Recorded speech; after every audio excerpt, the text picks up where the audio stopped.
बहुत प्राचीन जमाने से 1000-2000 वर्ष से भारत के रिश्ते ईरान से हैं और हमारी जो देह की बनावट है वो ईरानियों से बहुत हद तक मिलती है। अगर आप थोड़ा और प्राचीन जाएंगे तो ईरान का जो इलाका है वहां पे संस्कृत भाषा का भी प्रभाव रहा है। संस्कृत भाषा का वहां पर ऐतिहासिक साक्ष्य मिला है। तो ईरान से हमारे रिश्ते आज के नहीं हैं, बहुत पुराने रिश्ते हैं। अब यहां पर गैर मुस्लिम और मुस्लिम करने के लिए यहां लोग सड़क पर उतर गए हैं। इस गैंग को और कोई लेना देना नहीं, ये पता नहीं किसके एजेंडे से चलता है। कश्मीर में भी इजराइल के खिलाफ शुरू हो गया मामला। आज उसी कश्मीरी छात्र को आर्मेनिया ने जगह दी है। तुर्कमेनिस्तान, उज्बेकिस्तान ने जगह नहीं दी, पाकिस्तान ने जगह नहीं दी, अफगानिस्तान ने जगह नहीं दी। आर्मेनिया के रास्ते वो कश्मीरी छात्र भारत आ रहे हैं, जो क्रिश्चियन राष्ट्र है, और यहूदी और क्रिश्चियन तो इजराइल में भी हैं। थोड़ा बहुत इस्लाम के भी लोग इजराइल में हैं। तो इजराइल के खिलाफ, क्योंकि वो यहूदी राष्ट्र है, नॉन इस्लामिक कंट्री है, खड़े हो जाओ, सड़क पर आ जाओ। सिर्फ और सिर्फ धर्म, सिर्फ तुष्टिकरण, ठाकुर सुहाती, उनको खुश करना, इस आबादी को खुश करना।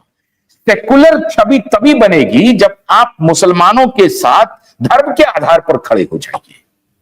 ये जो माफिया है लेफ्ट लिबरल, ये माफिया है असल में, और ये माफिया का अपना फिलॉसफी है कि इन्होंने सेकुलरिज्म की परिभाषा खुद ही डिफाइन करनी है कि हम मुसलमानों को अगर समर्थन देंगे तो हम सेकुलर हो गए, और अगर किसी और धर्मावलंबी को आपने समर्थन दे दिया तो आप सांप्रदायिक हो गए।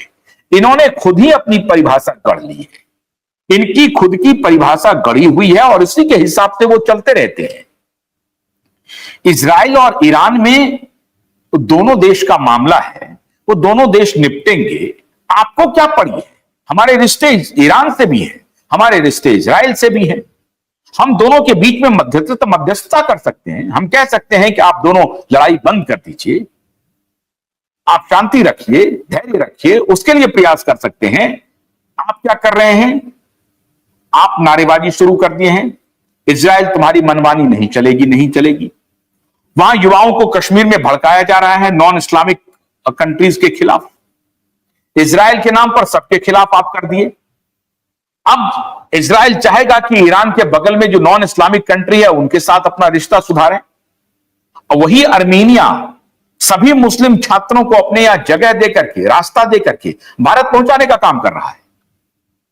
उस आर्मेनिया से भारत के रिश्ते बहुत पुराने हैं, और उसी रिश्ते के आधार पे तुर्कमेनिस्तान, अजरबैजान या अफगानिस्तान या पाकिस्तान की तरफ देखने का मौका नहीं मिला भारत को। वो सीधा आर्मेनिया का रूट लिया और आर्मेनिया से अब वो भारत आ जाएंगे छात्र, जो एक क्रिश्चियन बहुल स्टेट है।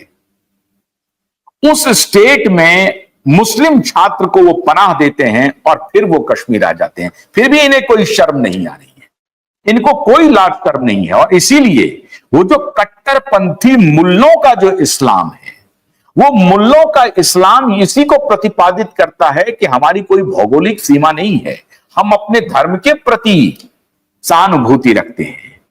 चाहे वो ईरान में अगर उस पर हानि हो रही है तो हम यहां खड़े हो जाएंगे, इराक में हो रही है तो हम यहां खड़े हो जाएंगे, इंडोनेशिया में हो रही है हम खड़े हो जाएंगे। आपको अपने राष्ट्र से मतलब होना चाहिए। आप अपने राष्ट्र में जो मर्जी है करिए, दूसरे राष्ट्र के धर्म के आधार पर आप उसको समर्थन देने के लिए सड़क पर उतर रहे हैं। किसकी बेइज्जती करवा रहे हैं आप?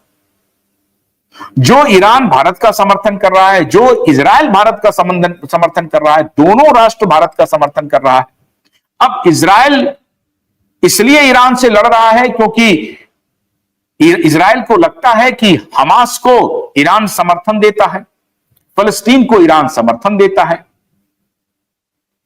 आईएस को ईरान समर्थन देता है, फलस्तीन के जो फलस्तीनी लिबरेशन आर्मी है उसको ईरान समर्थन देता है। अब ये इजराइल और ईरान के बीच का मामला है। दोनों के बीच में क्या स्थिति है ये ईरान वाले समझ सकते हैं, इजराइल वाले समझ सकते हैं। हमारा आपका क्या लेना देना है? आप क्यों सड़क पर उतर करके एक देश को दोस्त एक को दुश्मन बनाने पर तुले हुए? ये जो लेफ्ट लिबरल की भूमिका है, इन्हें कोई शर्म नहीं आ रही है। इन्हें यह शर्म नहीं आ रही है कि आर्मेनिया से भारत सरकार ने अपने छात्रों को वाया आर्मेनिया अपने छात्रों को भारत सुरक्षित पहुंचा लिया है, और बाकी जो भारत के फंसे हुए नागरिक हैं उसके लिए भारत सरकार तत्पर है। यहां एक नियंत्रण कंट्रोल रूम भारत में खुला हुआ है विदेश मंत्रालय में, जो 24 घंटे 7 दिन ऑपरेशनल है, जिसका मैंने आपको टेलीफोन नंबर अभी बताया है। 24 घंटे 7 दिन वो कंट्रोल रूम ऑपरेशनल है भारत के विदेश मंत्रालय में, और जो कि सीधा संपर्क में है ईरान से, और ईरान के नेबरिंग स्टेट में जैसे आर्मेनिया से सीधा संपर्क में है कि और कितने लोगों को हम आर्मेनिया के रास्ते भारत ला सकते हैं। जैसे 110 छात्रों को हमने आर्मेनिया के रास्ते भारत लाया है या ला रहे हैं, लेकिन यहां ये लोग लग गए, सड़क पर उतर गए। इजराइल मुर्दाबाद, इजराइल की गुंडागर्दी नहीं चलेगी, इजराइल की मनमानी नहीं चलेगी, ये शुरू हो गया कहानी।